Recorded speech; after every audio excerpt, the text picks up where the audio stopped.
Hello दोस्तों, नमस्कार। Stock market share YouTube channel में आपका स्वागत है। अभी हम बात करने वाले हैं माधव इंफ्रा लिमिटेड कंपनी की, क्योंकि इसके संबंध में जो इसका फिलहाल Q4 का रिजल्ट जारी होना था वो जारी होता हुआ दिखाई दे रहा है। और ये जो Q4 का रिजल्ट जारी हुआ है वो फिलहाल मार्केट बंद होने के बाद जारी होता हुआ दिखाई दे रहा है। तो इस Q4 रिजल्ट का जो प्रभाव है मार्केट पर फिलहाल अभी देखने को नहीं मिला है। जैसे ही सोमवार को जब मार्केट खुलेगा तो इसका प्रभाव देखने को मिलेगा। तो हम इस वीडियो में जो Q4 का रिजल्ट निकल के सामने आया है उसमें देखने की कोशिश करेंगे कि आखिर ये जो कंपनी ने कैसा परफॉर्मेंस दिखाया है, क्या ये पॉजिटिव परफॉर्मेंस दिखाते हुए नजर आई है या निगेटिव। साथ ही साथ इसके मैनेजमेंट में भी कुछ बदलाव देखने को मिले हैं, तो उसे भी हम इस वीडियो में पूरा डिटेल से देखने वाले हैं। तो चलिए दोस्तों, बिना किसी देरी के वीडियो शुरू करते हैं।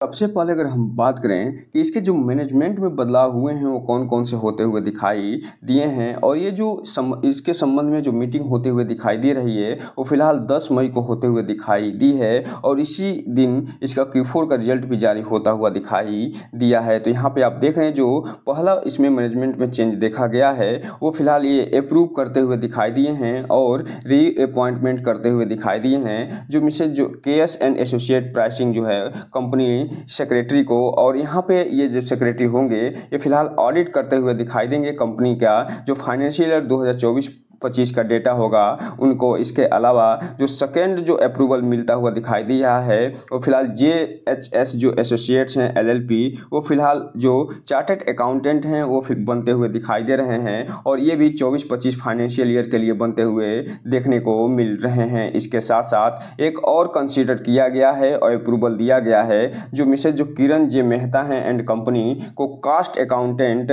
के लिए, और ये भी फाइनेंशियल ईयर 2024-25 के लिए बनते हुए दिखाई दे रहे हैं। तो इस हिसाब से आप कह सकते हैं कि जो अकाउंटेंट होते हैं, चाहे वो कास्ट अकाउंटेंट हो चाहे वो सेक्रेटरियल जो ऑडिटर हों, इसके अलावा जो चार्टर्ड अकाउंटेंट हों, इन तीनों को फिर से रीअपॉइंट कर दिया गया है। तो दोस्तों यहाँ पे आप देख रहे हैं कि जो फ्राइडे का दिन है 10 मई का, उसमें ये अपना जो स्टैंड एलोन एंड जो कंसोलिडेटेड डेटा है वो फिलहाल जारी करते हुए दिखाई दे रहे हैं। जो Q4 का रिजल्ट है वो जारी करते हुए दिखाई दे रहे हैं। तो इसमें हम जो देखने वाले हैं वो कंसोलिडेटेड रिजल्ट को देखने वाले हैं, क्योंकि जो कंसोलिडेटेड रिजल्ट होता है उसमें जो सब्सिडरीज कंपनियाँ होती हैं उनका सारा डेटा तो शामिल होता ही है, साथ ही साथ जो स्टैंड एलोन जो डेटा होता है वो भी शामिल किया जाता है, और फिर जो Q4 का रिजल्ट निकल के सामने आता है। तो दोस्तों यहाँ Q4 रिजल्ट देखने से पहले थोड़ा सा हम देख लें कि ये जो कौन कौन सी सब्सिडरी के माध्यम से ये कंपनी काम करते हुए दिखाई देती है। तो यहाँ पे आप देख रहे हैं कि जो पहली सब्सिडरी कंपनी दिखाई दे रही है वो MI सोलर प्राइवेट लिमिटेड होते हुए दिखाई देती है। जो दूसरी सब्सिडरी है वो वादी जो बख्तरा टोल प्राइवेट लिमिटेड है उसके माध्यम से काम करती हुई दिखाई देती है। साथ ही साथ जो तीसरी सब्सिडरी है वो माधव प्राइवेट लिमिटेड है उसके माध्यम से काम करते हुए दिखाई देती है। जो चौथा जो सब्सिडरी है वो सी बर्ड जो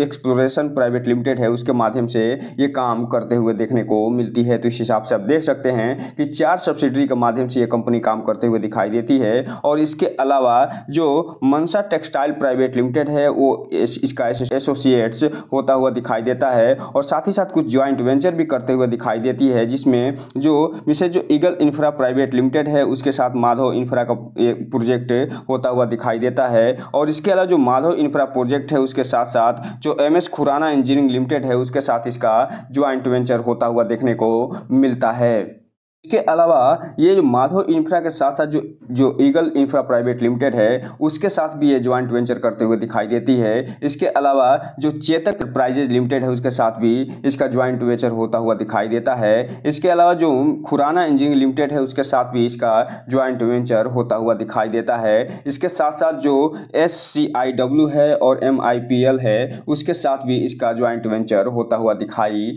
देता है। तो इस हिसाब से आप कह सकते हैं कि ये जो कंपनी है टोटल 11 कंपनियों के माध्यम से काम करते हुए दिखाई देती है, अर्थात इसका जो Q4 का रिजल्ट है उसमें 11 कंपनियों का जो डेटा है वो भी शामिल होता हुआ दिखाई देगा। अब हम अगर बात करें इसका जो Q4 का रिजल्ट निकल के सामने आया है उसकी, तो यहाँ पे ये जो कंसोलिडेटेड रिजल्ट है उसे हम देखने वाले हैं और इसका जो सेगमेंट यहाँ पे दिखाई दे रहा है, फिलहाल यहाँ पे आप देख सकते हैं कि ये जो सेगमेंट है वो मार्च 2024 का Q4 का सेगमेंट दिखाई दे रहा है। ये दिसंबर 2023 के Q4 का सेगमेंट है और ये मार्च 2023 के Q4 का सेगमेंट यहाँ पे दिखाई दे रहा है। पहले बात करें इसके रेवेन्यू फ्रॉम ऑपरेशन की, तो ये जो कंपनी है अपना जो रेवेन्यू फ्रॉम ऑपरेशन दिखाते हुए नजर आ रही है, उसमें आप देखिए कि इस Q4 में ये टोटल 15,076 लाख का रेवेन्यू फ्रॉम ऑपरेशन करते हुए दिखाई दे रही है, जबकि पिछले सेम क्वार्टर में ये 20,431 लाख का टोटल रेवेन्यू फ्रॉम ऑपरेशन करते हुए दिखाई दी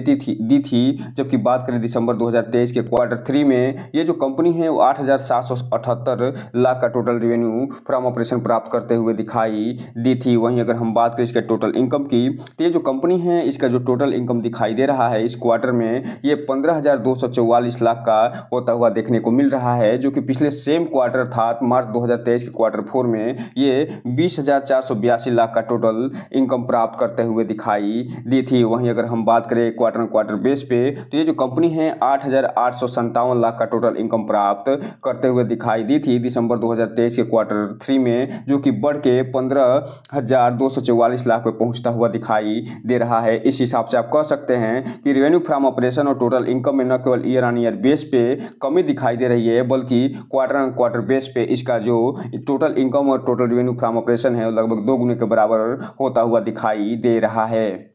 चूँकि आप जानते हैं कोई भी कंपनी अगर इनकम प्राप्त करती है तो उसके साथ साथ उस इनकम को प्राप्त करने के लिए कुछ खर्चे भी करते हुए दिखाई देती है। तो इसी संदर्भ में अगर हम बात करें इसके टोटल एक्सपेंस की, तो ये जो कंपनी है जो इनकम प्राप्त करते हुए दिखाई दी है उसमें ये 15,109 लाख का टोटल एक्सपेंस करते हुए दिखाई दी है इस Q4 में, जो कि पिछले सेम क्वार्टर में 19,158 लाख का टोटल एक्सपेंस करते हुए दिखाई दी थी। जबकि बात करें अगर हम क्वार्टर बेस पे, तो दिसंबर 2023 के Q3 में ये 8,155 लाख का टोटल एक्सपेंस करते हुए दिखाई दी थी। तो इस हिसाब से आप कह सकते हैं कि क्वार्टर बेस पे इसका एक्सपेंस लगभग 2 गुने के आसपास होता हुआ दिखाई दे रहा है, जबकि ईयर ऑन ईयर बेस पे इसके एक्सपेंस में कमी होते हुए देखने को मिल रही है। अब यहीं पे अगर हम बात कर लें इसके प्रॉफिट बिफोर टैक्स की, अर्थात टैक्स देने से पहले जो इस कंपनी को प्रॉफिट हुआ है उसकी, तो ये जो कंपनी है वो यहाँ पे आप देख सकते हैं कि इस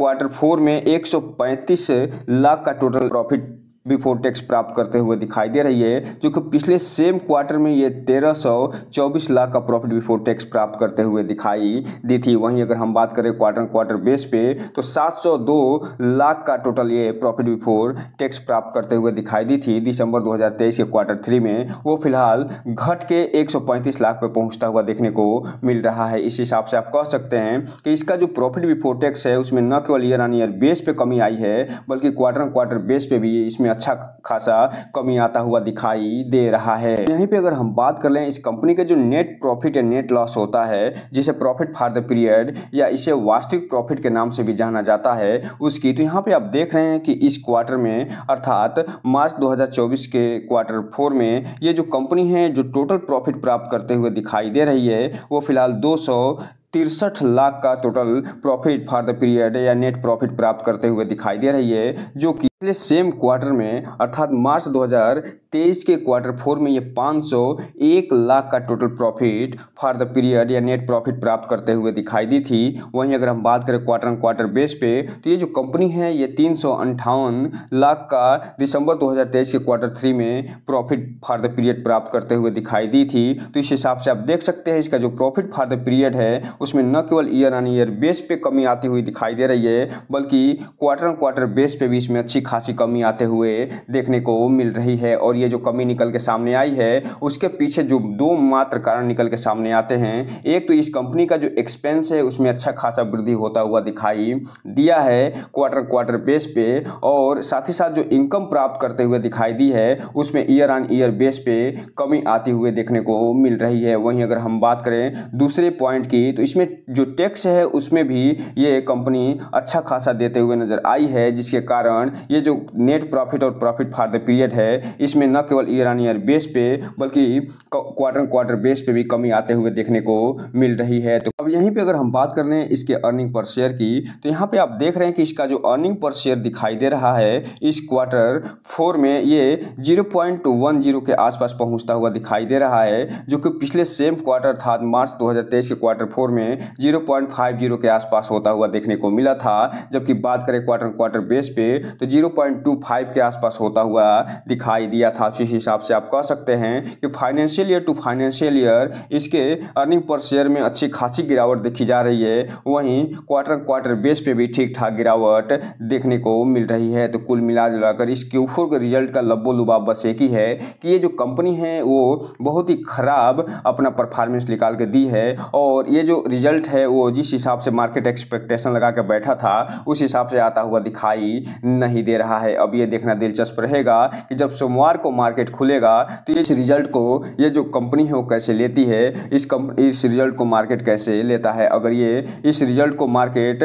जो पॉजिटिव में लेता है तो ये कंपनी बढ़ती हुई दिखाई दे सकती है, लेकिन अगर इससे निगेटिव मिलेगा तो ये कंपनी में गिरावट देखने को भी मिल सकती है। और जहां तक मेरा अनुमान है कि हो सकता है कि इसमें 5% लोअर सर्किट भी लगता हुआ दिखाई दे। अगर लोअर सर्किट नहीं लगता है तो इसमें कुछ न कुछ गिरावट देखने को जरूर मिलेगी, क्योंकि ये जो कंपनी रिजल्ट अपना निकाल के दी है वो फिलहाल बहुत ही खराब रिजल्ट निकाल के देते हुए नजर आ रही है, जिसे अगर हम स्टार के रूप में दें तो 1 या 2 स्टार ही इसे दिया जा सकता है।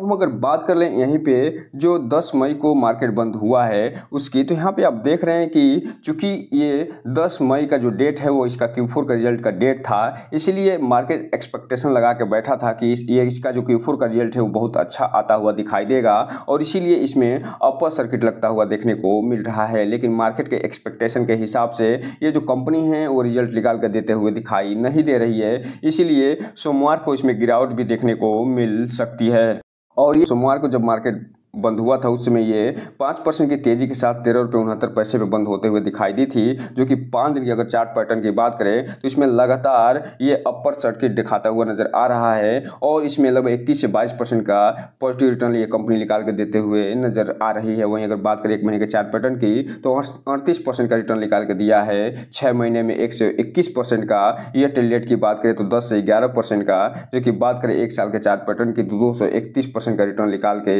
दे चुका है। वहीं अगर हम बात करें मैक्सिमम चार्ट पैटर्न की तो ये जो कंपनी लिस्ट हुई थी 2019 में 4.38 रुपये पे, तब से लेके अभी तक 212% का रिटर्न निकाल के अपने शेयर होल्डरों को दे चुकी है। तो इसलिए जो रिटेल इन्वेस्टर हैं उनसे एक चीज कहना चाहेंगे कि ये जो वीडियो है सिर्फ और सिर्फ एजुकेशनल पर्पज के लिए है, सिर्फ जानकारी देने के लिए है। इस वीडियो को देख के कोई भी इन्वेस्टमेंट करने से बचें, और जब भी आप इन्वेस्टमेंट करें तो अपने वित्तीय सलाहकार से संपर्क जरूर करें, ताकि आपका पैसा और निवेश दोनों सुरक्षित रहे और साथ में आपका भविष्य भी। तो दोस्तों ये रहा आज का वीडियो। इस चैनल को लाइक और सब्सक्राइब करें और बेल आइकन हिट करना तो बिल्कुल ना भूलें, ताकि नए वीडियो की जो अपडेट्स है आपको ऐसे ही समय समय पे मिलता रहे। जय हिंद दोस्तों।